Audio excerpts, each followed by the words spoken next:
देख रहे हैं कर्पूर ज्योति लाइव। इस वक्त हमारे साथ हैं ऐसे महामानवों के प्रति आपकी श्रद्धांजलि और सच्ची आस्था ही उनके अनंत जीवन का परिचय होगा। इसलिए मैं आग्रह पुनः करता हूँ, कृपया 2 मिनट का मौन शुभारंभ करें।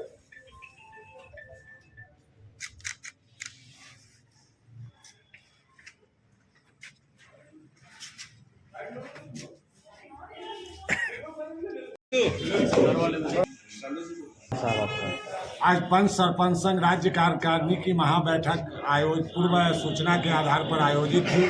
चूँकि पूर्व प्रधानमंत्री श्री मनमोहन सिंह जी का निधन हो गया, सर्वप्रथम हम लोगों ने शोक व्यक्त किया है, 2 मिनट का मौन रखा है। चूँकि दूर दराज से कार्यक्रम में लोग विभिन्न जिला 38 जिला के लोग आए हुए हैं और पंच सरपंच की दशा दिशा पंचायती राज व्यवस्था की सशक्तिकरण हेतु ये बैठक आहूत थी, जिसमें बहुत सारे चौंकाऊ निर्णय भी लिए गए। निर्णय में यह है कि 28 जनवरी को हम लोग एकजुट हो रहे हैं। सभी पंचायत एवं ग्राम कचहरी प्रतिनिधि, त्रिस्तरीय पंचायत प्रतिनिधि एकजुटता के साथ अपनी बात को रखेंगे।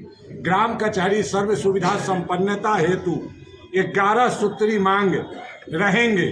पंचायतों के त्रिस्तरीय पंचायत प्रतिनिधियों और पंचायत के सशक्तिकरण हेतु सभी संविधान सम्मत 29 विभाग हमारे प्रस्ताव में रहेंगे।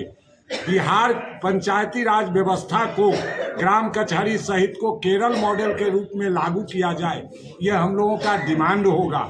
अब हम लोगों के द्वारा राज्य सरकार के आला अधिकारी और सत्तासीन बड़े राजनेताओं के इशारे पर हम लोगों को नहीं चलना है। जो हमें साथ देगा हम उसका सहयोग करेंगे, जो हमारे ग्राम कचहरी और पंचायत प्रतिनिधियों का विरोध करेगा हम लोग अगली विधानसभा चुनाव में उनके विरुद्ध रहेंगे। हम लोगों ने एकता का परिचय दिया है। जिस तरह से विधायक जितने बार विधायक बनते हैं उतने बार उनको वेतन मिलता है, पेंशन मिलता है, क्या आप लोगों का भी ये आज के बैठक में सर्वसम्मति प्रस्ताव पारित किया गया है। इसके पहले भी ग्राम कचहरी प्रतिनिधियों का जो 11 सूत्री मांग था उसमें यह प्रस्ताव अंकित है। सरकार इस दिशा में 1-2 बार चर्चा भी की, अखबार में स्टेटमेंट भी आया। मुरारी प्रसाद गौतम जी ने दिया, केदार प्रसाद जी ने दिया, सम्राट चौधरी जी ने दिया। उसके पहले डॉक्टर भीम सिंह जी पंचायती राज मंत्री रहते बोले, लेकिन अब तक फलाफल शून्य है। इसलिए अभी आज जो निर्णय हुआ है कि ग्राम कचहरी प्रतिनिधि एवं त्रिस्तरीय सभी पंचायत प्रतिनिधि, वो मुखिया हो, वार्ड हो, जिला परिषद हो, पंचायत समिति हो, प्रमुख हो, उप प्रमुख हो या जिला परिषद अध्यक्ष हो, ये सब के सब लोगों को जनसंख्या के आधार पर या मानवता नैतिकता के आधार पर विधायक और एमएलसी के तहत राज्य सरकार वेतन, भत्ता, पेंशन और सुरक्षा की व्यवस्था सुनिश्चित कराई जाए। आए दिन हमारे प्रतिनिधि और इनकी प्रतिनिधियों के प्रतिनिधियों का निर्मम हत्या हो रहा है, झूठे मुकदमों में फंसाया जा रहा है। शासन प्रशासन और अपराधियों द्वारा गलत रूप से उनके साथ दबाव बनाया जा रहा है। इस पर राज्य सरकार अव्ययम संज्ञान ले, अन्यथा आने वाले समय में हम लोग जवाब देंगे और हम लोग जवाब वोट से देंगे, जिसकी सारी जवाबदेही राज्य सरकार शासन प्रशासन की होगी। मुखिया जी, मुखिया सरपंच दोनों का गठबंधन हो गया है प्रदेश में, क्या मांग है आपकी? ये गठबंधन केवल मुखिया सरपंच का नहीं है, ये पूरे त्रिस्तरीय पंचायत प्रतिनिधि और ग्राम कचहरी के जितने प्रतिनिधि हैं सभी का यह गठबंधन है। और पूरे पंचायती राज व्यवस्था में जो गांधी जी का सपना था कि सत्ता का विकेंद्रीकरण, और माननीय मुख्यमंत्री जी भी बिहार में ग्राम कचहरी जो पहला देश का राज्य है जहां ग्राम कचहरी का को निर्वाचित प्रतिनिधि संचालन करते हैं नियमावली के तहत, तो हमारा साफ साफ कहना है कि पंचायती राज व्यवस्था और ग्राम कचहरी की व्यवस्था को सत्ता में बैठे हुए हुक्मरान और उनके जो अधिकारीगण हैं जिस प्रकार से सत्ता में बैठ करके और लगातार हम लोगों के बीच विभेद पैदा करने का काम किए हैं, वह विभेद अब सभी त्रिस्तरीय पंचायत प्रतिनिधि और ग्राम कचहरी के प्रतिनिधि समझ चुके हैं।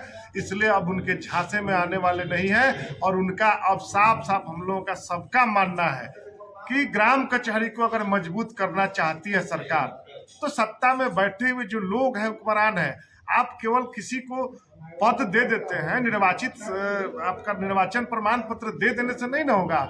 हम लोगों का साफ है कि सुप्रीम कोर्ट का साफ मानना है कि जिस प्रकार से केरल मॉडल लागू है, आपका केरल से लेकर हम लोग का तो पंचायती राज में मांग कर रहे हैं, लेकिन ग्राम कचहरी में न्यायिक व्यवस्था में न्याय का जो विकेंद्रीकरण होना चाहिए, जो आपका जिला से लेकर के अनुमंडल न्यायालय तक तो सरकार करती है। सुप्रीम कोर्ट का साफ कहना है कि न्यायिक व्यवस्था पंचायत स्तर पर हो, और उसके लिए सभी कई राज्यों में राज्य सरकारें उस व्यवस्था को मजबूती से लागू कर चुकी है, और उसके लिए अलग से आर्थिक संसाधन मुहैया कराया जाता है। तो हमारा साफ करना है कि यहाँ निर्वाचन हुआ है तो यहाँ राज्य सरकार आखिर क्या कारण है, जब सुप्रीम कोर्ट कर रही है तो सुप्रीम कोर्ट के अनुसार यहाँ की व्यवस्था को, न्यायिक व्यवस्था को मजबूत कीजिए और आर्थिक रूप से उसको सबल बनाइए, संसाधन दीजिए, और जो व्यवस्थाएं जो बन पड़े सरकार, जो संविधान में राइट है, जो संशोधन से रह दिया आपका ये अधिनियम जो बना पंचायत ग्राम कचहरी का, तो उसके अनुरूप उसकी व्यवस्थाएं लागू हो। और सरकार से हमारा साफ साफ कहना है कि आप सत्ता में बैठ के अपनी व्यवस्थाएं चलाते हैं, अगर आपको आर्थिक विहीन कर दिया जाए, अर्थविहीन कर दिया जाएगा, तो क्या बिहार के मुख्यमंत्री अपनी सत्ता चला पाएंगे?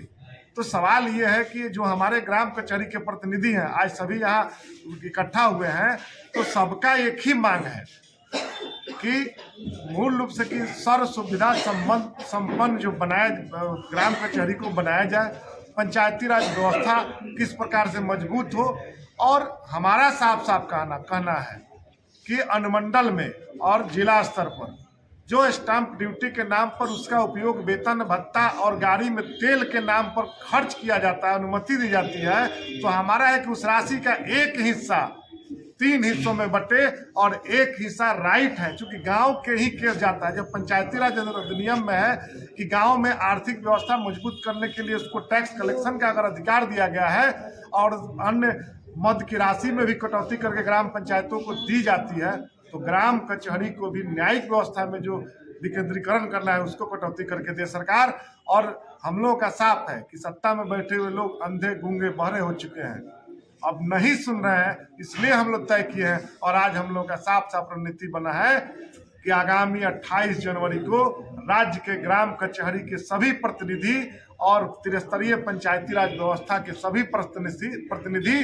अपनी आम जनता को लेकर के पटना की धरती पर महाजुटान करने जा रहे हैं, और सत्ता में सोए हुए लोगों को हम लोग बताना चाहते हैं कि कुंभकर्णी निद्रा में जो आप सोए हुए हैं उसको तोड़िए, और गांव की व्यवस्थाएं हैं, अगर हकीकत में चाहते हैं कि गांव की व्यवस्थाएं मजबूत हो, पंचायतों की व्यवस्थाएं मजबूत हो और ग्राम कचहरी की व्यवस्थाएं मजबूत हो, तो ये लड़ाना बंद करिए। ये लड़ाने से आपको कुछ हासिल होने नहीं जा रहा है। सत्ता में बैठे हुए सत्तासीन लोग साफ साफ कान खोल के सुन लीजिए, और 28 तारीख को नहीं सुनिएगा तो 28 को हम लोग सुनाने आ रहे हैं, और जनता का और पंचायत प्रतिनिधियों का और ग्राम कचहरी के प्रतिनिधियों का जोरदार इंजेक्शन आपको लगने का काम है। मुखिया जी, एक लास्ट सवाल ये है कि मुखिया सरपंच जो होते हैं जनता के बीच हमेशा वो घिरे रहते हैं, लेकिन उनका सुरक्षा का जिम्मेदारी सरकार नहीं लेती है। कभी भी वो आ जाती है कि मुखिया की हत्या हो जाती है, सरपंच की हत्या हो जाती है किसी को पक्ष में, तो उसको लेकर के सरकार को क्या जिम्मेदारी लेनी चाहिए? लगातार ये हत्याएं हो रही है, तो सुरक्षा की व्यवस्थाएं मजबूत किया जाए। दूसरा है कि जो हमारे पंच सरपंच और जो त्रिस्तरीय पंचायत प्रतिनिधि हैं और सबको जो पेंशन वेतन भत्ता और पेंशन का जो मांग है, तो जो अगर पंचायत प्रतिनिधियों को पेंशन नहीं देना चाहती है सरकार, तो जो सत्ता में बैठे हुए जो एमएलसी हैं, विधायक हैं, वह भी पेंशन लेना उनका भी बंद करो और उनका भी सुरक्षा वापस करो और सबको फ्री छोड़ो, तब मालूम चलेगा कि क्या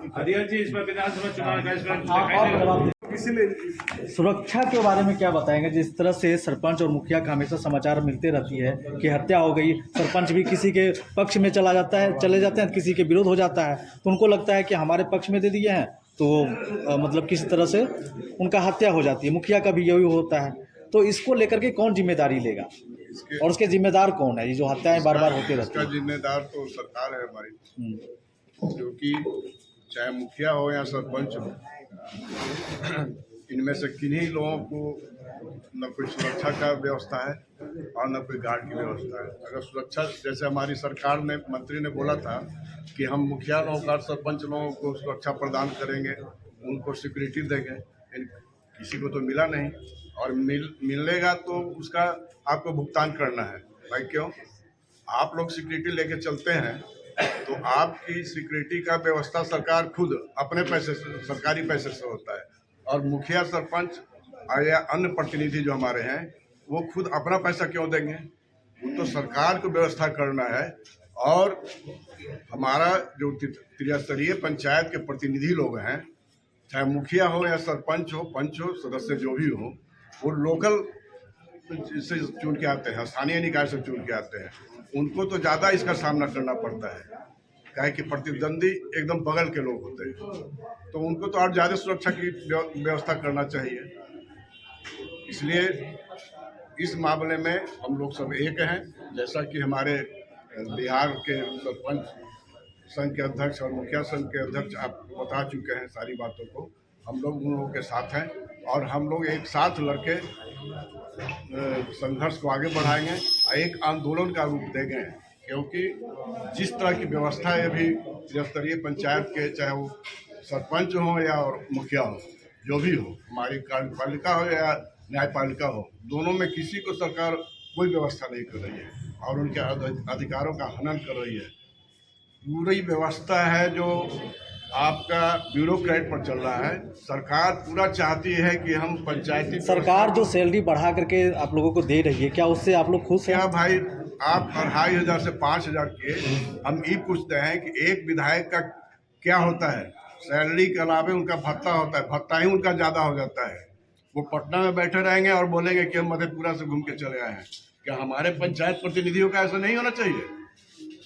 हम लोग 5000 में क्या होगा? आप जो हमारे सबसे, मान लीजिए कि बेचारे आर्थिक रूप से कमज़ोर लोग हैं, वो ब्लॉक आने में भी 5000 नहीं पूरेगा। और सबसे बड़ी बात है कि सबसे ज़्यादा फेस करना है, हम ही लोग को फेस करना है। ग्रामीण जनता लोग, कोई भी प्रॉब्लम हुआ, किसी के यहाँ मर गया, किसी के यहाँ कुछ हो गया, दुर्घटना हो गई, तो वो MP और MLA के पास और मंत्री के पास नहीं जाता है, वो हमारे मुखिया और सरपंच के बीच आते हैं और उनसे सहायता की मांग करते हैं। अब त्वरित सहायता करना है, चाहे अपने जेब से ही क्यों न करना पड़े, हम लोग करते हैं। सरकार इसकी क्या व्यवस्था कर रही है? एक कबीर अंत्येष्टि था, वो भी अपने जिम्मे ले लिया। कहा भाई कोई मरेगा तो फिर आप उसका बर्थ सर्टिफिकेट लगा के दीजिए और तब उसको चेक मिलेगा। क्या उसका दाह संस्कार उससे होगा? तो पूरा जो हमारे महात्मा गांधी का जो सपना था कि त्रिस्तरीय जो संस्था है और सरकार है, सत्ता का विकेंद्रीकरण हो और गांवों को ही सत्ता सौंपना चाहिए। जी ठीक, समझे अपना ना? परिचय दे दीजिए। मैं कार्यकारी अध्यक्ष बिहार राज्य पंचायत परिषद का हूँ और मंची पंचायत का मुखिया बता दीजिए अपना परिचय।